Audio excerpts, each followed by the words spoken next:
मंजिल कितनी भी दूर क्यों ना हो, मगर लक्ष्य आपका अर्जुन सा होना चाहिए। कमजोरियां आप में कितनी भी हों, मगर हौसला सीमा पर खड़े वीर सा होना चाहिए। नमस्कार दोस्तों, टेट क्लासेस विद स्नेहा में आपका स्वागत है। दोस्तों, आज की वीडियो में प्रीवियस ईयर का हिंदी का पेपर सॉल्व करेंगे। आइए क्लास शुरू करते हैं। नीचे दी गई काव्य पंक्तियों को पढ़कर सबसे उचित विकल्प का चयन कीजिए। सदियों की ठंडी बुझी राख सुगबुगा उठी, मिट्टी सोने का ताज पहन इठलाती है। दो राह समय के रथ का घर घर नाद सुनूं, सिंहासन खाली करो की जनता आती है। जनता हाँ, मिट्टी की अबोध मूर्तें वही, जाड़े पाले की कसक सदा सहने वाली। जब अंग अंग में लगे सांप को सांप हों चूस रहे, तब भी न कभी मुंह खोले दर्द कहने वाली।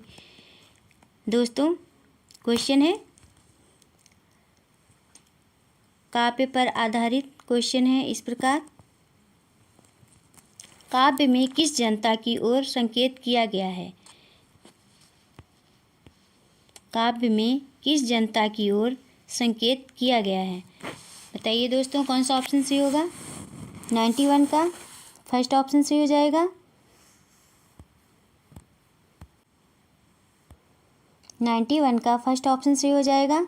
जो खेतों, खलिहानों व कारखानों में काम करती हैं। फर्स्ट ऑप्शन सही हो जाएगा दोस्तों।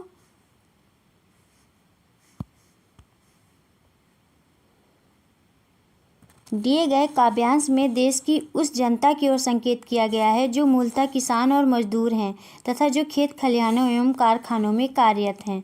नेक्स्ट क्वेश्चन है 92 क्वेश्चन। समय के रथ का घर घर नाद सुनो पंक्ति का आशय है। क्या आशय है? 92 का कौन सा ऑप्शन सही होगा दोस्तों? 92 का थर्ड ऑप्शन सही हो जाएगा। अब समय बदल रहा है। समय के रथ का घर घर नाद सुनो का अर्थ है कि अब समय बदल रहा है और समय के साथ साथ लोग भी बदल रहे हैं, क्योंकि वे अपने अधिकारों के प्रति जागरूक हो रहे हैं। नेक्स्ट क्वेश्चन है 93 क्वेश्चन। सिंहासन खाली करो की जनता आती है पंक्ति का भाव है। क्या भाव है दोस्तों? 93 का कौन सा ऑप्शन से हो जाएगा? सेकंड ऑप्शन से हो जाएगा। राजतंत्र के विरुद्ध लोकतंत्र का स्वागत। सिंहासन खाली करो की जनता आती है, इन पंक्तियों का भाव यह है कि शासन कर रहे शोषकों के विरुद्ध उस जनता के आने की सूचना दी जा रही है जो लोकतंत्र की पक्षधर है तथा वंशानुगत आधार पर सिंहासन पर बैठे राजा अर्थात राजतंत्र के विरुद्ध आवाज उठा रही है। नेक्स्ट क्वेश्चन है 94 क्वेश्चन।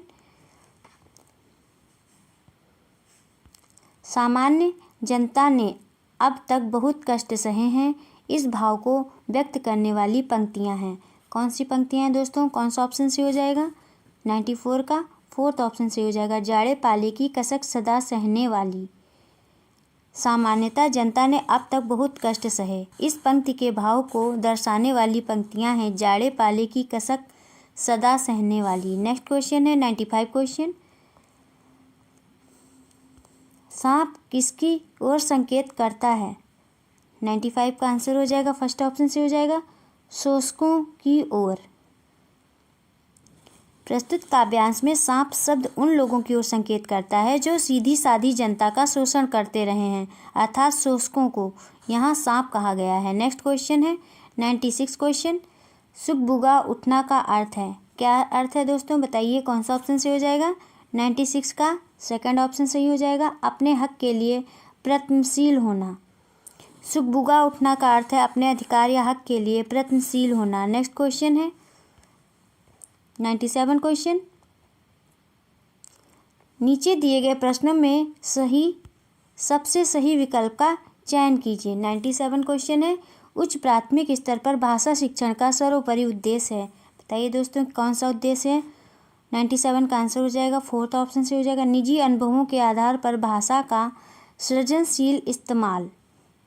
उच्च प्राथमिक स्तर पर भाषा शिक्षण का सर्वोपरि उद्देश्य अपने स्वयं के अनुभवों के आधार पर भाषा को सृजनात्मक कार्यों में व्यवहार के रूप में प्रयोग करना है। नेक्स्ट क्वेश्चन है 98 क्वेश्चन। सुनी पढ़ी और समझी हुई भाषा को सहज और स्वाभाविक लेखन द्वारा अभिव्यक्त करने की क्षमता का विकास करने में निम्नलिखित में से कौन सहायक है? 98 का फर्स्ट ऑप्शन से हो जाएगा सुनी देखी पढ़ी घटना को अपने शब्दों में लिखित रूप में अभिव्यक्त करना। लेखक द्वारा अभिव्यक्त करने की क्षमता के विकास में सुनी देखी पढ़ी हुई घटनाओं को अपने शब्दों में व्यक्त करना सबसे अधिक सहायक होता है। नेक्स्ट क्वेश्चन है 99 क्वेश्चन। भाषा के संदर्भ में स्कूली जीवन का यह उच्च प्राथमिक चरण और बोध और डैश में क्या फिल करेंगे दोस्तों, बोध के विकास की दृष्टि से अत्यंत महत्वपूर्ण है। यहाँ पे क्या फिल करेंगे दोस्तों, डैश में 99 का कौन सा ऑप्शन से हो जाएगा, 99 का सेकंड ऑप्शन से हो जाएगा सौंदर्य बोध, साहित्य बोध, सामाजिक राजनैतिक। भाषा के संदर्भ में स्कूली जीवन का यह उच्च प्राथमिक चरण सौंदर्य बोध, साहित्य बोध, सामाजिक और राजनैतिक बोध के विकास की दृष्टि से अत्यंत महत्वपूर्ण है। नेक्स्ट क्वेश्चन है 100 क्वेश्चन। उच्च प्राथमिक स्तर पर व्याकरण शिक्षण का उद्देश्य डैश में क्या फिल करेंगे दोस्तों, में सहायक होगा। किस में सहायक होगा, 100 का कौन सा ऑप्शन से हो जाएगा, 100 का फोर्थ ऑप्शन से हो जाएगा भाषा की नियमबद्ध प्रकृति को समझने और उसका विश्लेषण करने। उच्च प्राथमिक स्तर पर व्याकरण शिक्षण के उद्देश्य में भाषा की नियमबद्ध प्रकृति को समझने और उसका विश्लेषण करने में सहायक होगा। नेक्स्ट क्वेश्चन है 101 क्वेश्चन। उच्च प्राथमिक स्तर पर हिंदी भाषा विकास के लिए कौन सी गतिविधि उपयोगी नहीं हो सकती, नहीं पे ध्यान देना है दोस्तों। कौन सा ऑप्शन से हो जाएगा, 101 का फर्स्ट ऑप्शन से हो जाएगा मुहावरों के अर्थ लिखकर वाक्य बनाना। उच्च प्राथमिक स्तर पर हिंदी भाषा विकास के लिए मुहावरों के अर्थ लिखकर वाक्य बनाना भाषा के लिए उपयोगी नहीं हो सकता, जबकि सूचना, डायरी लेखन, विज्ञापन लेखन, पढ़ी हुई कहानियों का समूह में नाटक रूपांतरण तथा विज्ञापनों, पोस्टरों, साइन बोर्ड और भाषा के अन्य उपयोगों का विश्लेषण करना उपयोगी होगा। नेक्स्ट क्वेश्चन है 102 क्वेश्चन। प्रथम उच्च प्राथमिक स्तर पर व्याकरण शिक्षण की सर्वाधिक उचित विधि है, बताइए दोस्तों कौन सा ऑप्शन से हो जाएगा, 102 का आंसर होगा फोर्थ ऑप्शन से हो जाएगा आगमन विधि। उच्च प्राथमिक स्तर पर व्याकरण शिक्षण की सर्वाधिक उचित विधि आगमन विधि है। नेक्स्ट क्वेश्चन है 103 क्वेश्चन। बच्चों का भाषाई विकास सर्वाधिक रूप से निर्भर करता है, किस पे निर्भर करता है, कौन सा ऑप्शन से होगा दोस्तों, 103 का ऑप्शन हो जाएगा फोर्थ ऑप्शन से हो जाएगा समृद्ध भाषा परिवेश पर। उच्च प्राथमिक स्तर पर बच्चों का सर्वाधिक भाषाई विकास उसके समृद्ध भाषा परिवेश पर निर्भर करता है, क्योंकि वह अपने परिवार, पड़ोस, मित्रों के साथ भाषाई वार्तालाप में सर्वाधिक समय बिताता है। नेक्स्ट क्वेश्चन है 104 क्वेश्चन। उच्च प्राथमिक स्तर पर यह जरूरी है कि बच्चे, कौन सा ऑप्शन से होगा दोस्तों, 104 का थर्ड ऑप्शन से हो जाएगा समाचार पत्र में छपी किसी खबर, लेख या कही बात का निहितार्थ समझ सकें। 104 का आंसर है थर्ड ऑप्शन सही है। उच्च प्राथमिक स्तर पर पढ़ने वाले बालकों की यह एक अनिवार्य योग्यता है कि वे किसी अखबार, मैगजीन या अन्य पुस्तक के माध्यम से इस बात को समझ लें कि उसमें लिखा लेख क्या संदेश दे रहा है, उसका क्या आशय है। नेक्स्ट क्वेश्चन है 105 क्वेश्चन।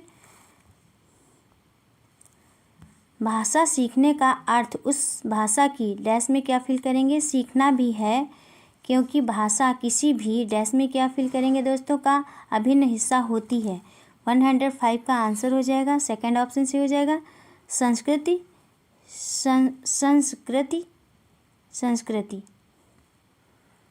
105 का आंसर हो जाएगा सेकंड ऑप्शन से हो जाएगा भाषा सीखने का अर्थ उस भाषा की संस्कृति सीखना भी है, क्योंकि भाषा किसी भी संस्कृति का एक अभिन्न हिस्सा होती है।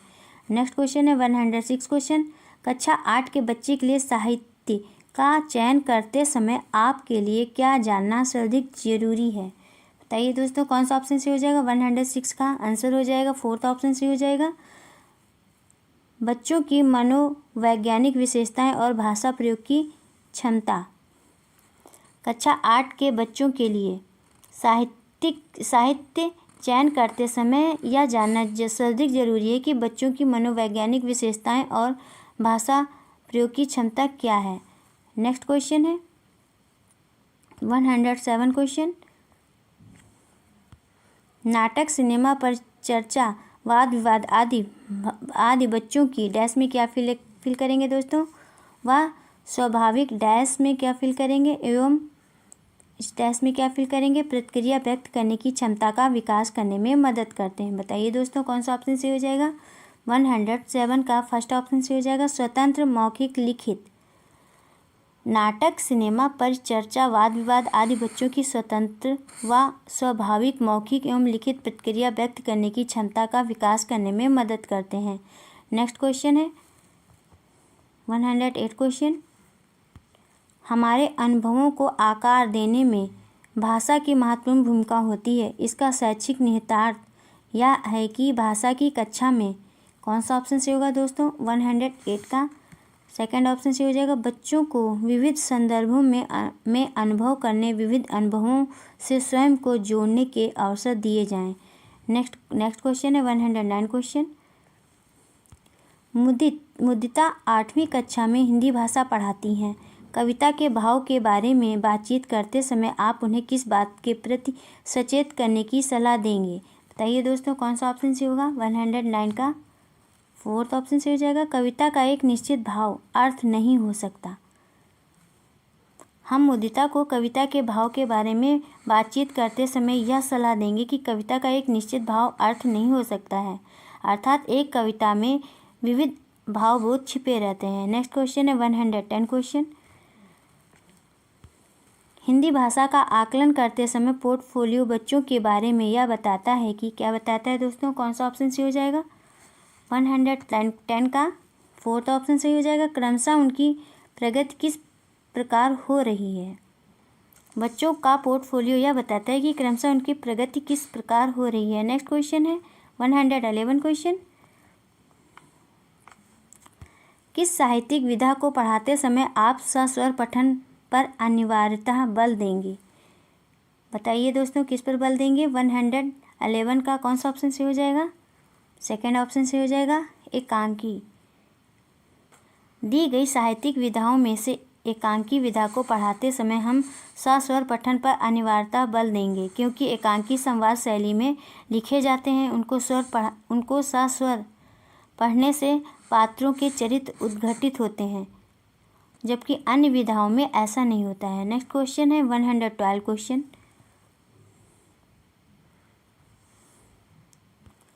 नीचे दिए गए गद्यांश को पढ़कर सबसे उचित विकल्प का चयन कीजिए। गद्यांश दिया है दोस्तों इस प्रकार है। गद्यांश को ध्यानपूर्वक पढ़िए और गद्यांश पे आधारित क्वेश्चन इस प्रकार है। कैसी प्रवृत्तियां नकारात्मक हैं? बताइए दोस्तों कौन सा ऑप्शन से हो जाएगा? 112 का सेकंड ऑप्शन से हो जाएगा। जिनमें अहम और स्वहित का भाव हो। गद्यांश के अनुसार जिसमें अहम और स्वहित का भाव हो ऐसी प्रवृत्तियां नकारात्मक होती हैं। नेक्स्ट क्वेश्चन है 113 क्वेश्चन। कौन से कार्य हानि की ओर ले जाते हैं? बताइए दोस्तों कौन सा ऑप्शन से हो जाएगा? 113 का फोर्थ ऑप्शन से हो जाएगा। जो अपनी पसंद नापसंद के आधार पर किए जाते हैं। ऐसे कार्य जो अपने मन की पसंद और नापसंद के आधार पर किए जाते हैं वे कार्य सदैव हानि की ओर ले जाते हैं। नेक्स्ट क्वेश्चन है 114 क्वेश्चन। इस गद्यांश में किस प्रकार के कार्यों का समर्थन किया गया है? बताइए दोस्तों कौन सा ऑप्शन से होगा? 114 का फर्स्ट ऑप्शन से हो जाएगा। जो बुद्धि और विवेक शक्ति के आधार पर किए जाते हैं। प्रस्तुत गद्यांश में ऐसे कार्यों को करने के लिए कहा गया है जो अपनी बुद्धि एवं विवेक के निर्णय से किए जाते हैं, ना कि अपनी पसंद नापसंद के मन के चाहने या ना चाहने के आधार पर। नेक्स्ट क्वेश्चन है 115 क्वेश्चन।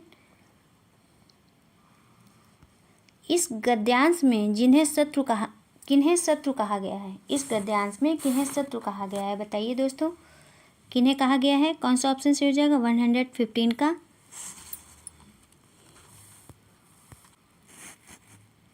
15 का सेकंड ऑप्शन सही हो जाएगा। रुचि अरुचि। इस गद्यांश में रुचि अरुचि पसंद नापसंद को सबसे बड़ा शत्रु कहा गया है। नेक्स्ट क्वेश्चन है 16 क्वेश्चन। लेखक ने इन शत्रुओं से निपटने का कौन सा मार्ग सुझाया है? बताइए दोस्तों कौन सा मार्ग सुझाया है? 116 का थर्ड ऑप्शन से हो जाएगा विश्लेषण करना। प्रस्तुत गद्यांश में लेखक ने पसंद नापसंद रूपी शत्रुओं से निपटने के लिए इनके विश्लेषण पर गंभीरता से विचार करने के लिए सुझाव दिया है। नेक्स्ट क्वेश्चन है 117 क्वेश्चन। नकारात्मक का विलोम शब्द है, बताइए विलोम शब्द क्या होगा। 117 का आंसर हो जाएगा, फोर्थ ऑप्शन से हो जाएगा सकारात्मक। नकारात्मक का विलोम हो जाएगा सकारात्मक। नेक्स्ट क्वेश्चन है 118 क्वेश्चन।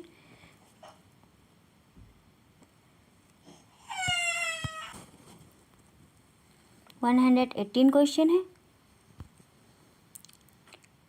वे तो हर क्षण आपकी हानि व ह्रास करने पर ही तुले हैं। वाक्य में वे सर्वनाम किसके लिए आया है। 118 का आंसर हो जाएगा, सेकंड ऑप्शन से हो जाएगा पसंद नापसंद के लिए।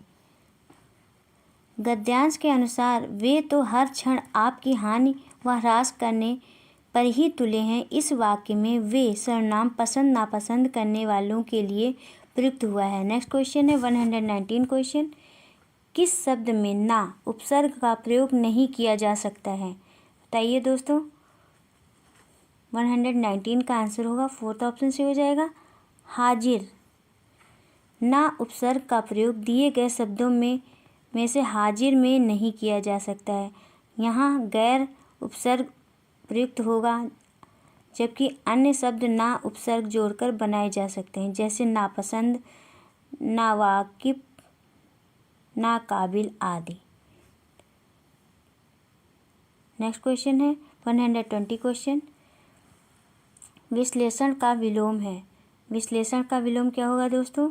120 का आंसर हो जाएगा, थर्ड ऑप्शन से हो जाएगा विश्लेषण का हो जाएगा संश्लेषण।